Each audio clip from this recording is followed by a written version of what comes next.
ఏపీలో ఈ మధ్య వరుసగా ప్రైవేటు బస్సు ప్రమాదాలు చోటు చేసుకుంటున్నాయి. వీటిలో చాలా వరకు స్లీపర్ బస్సులే. రోడ్లపై జరిగే ప్రమాదాలతో పాటు బస్సుల్లో ఉన్న ఫిట్నెస్, ఇతర సమస్యలే ఇందుకు కారణం. ఇలా ప్రమాదాలు జరిగినప్పుడు అందులో ప్రయాణిస్తున్న జనం బయటపడే అవకాశాలు చాలా తక్కువ. దీంతో స్లీపర్ బస్సుల నిషేధం దిశగా ఏపీ సర్కార్ అడుగులు వేయబోతోంది.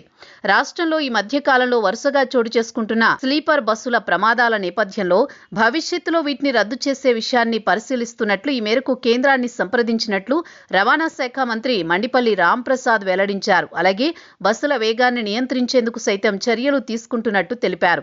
ఇందుకోసం బస్సు ప్రయాణించే దూరం ఆధారంగా గమ్యానికి చేరే సమయాన్ని కూడా నిర్ణయించి అంతకంటే తక్కువ సమయంలో చేరితే సిటీలోకి అనుమతించబోమని ఆయన తెలిపారు.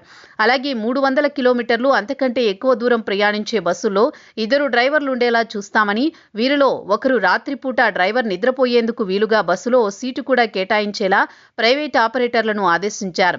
దీంతో పాటు జాతీయ రహదారులపై బస్సుల వేగాన్ని నియంత్రించేందుకు స్పీడ్ గన్ల ఏర్పాటు కోసం 40 కోట్లు కేటాయించారు. అలాగే బస్సుల్లో 2 కెమెరాలు ఏర్పాటు చేసి డ్రైవర్తో పాటు ఎదురుగా వచ్చే వాహనాలను గమనించేలా చూడాలని నిర్ణయించారు. ఇప్పటికే కర్నూలు బస్సు ప్రమాదం తర్వాత 50 బస్సులు సీజ్ చేసినట్లు ప్రభుత్వం తెలిపింది.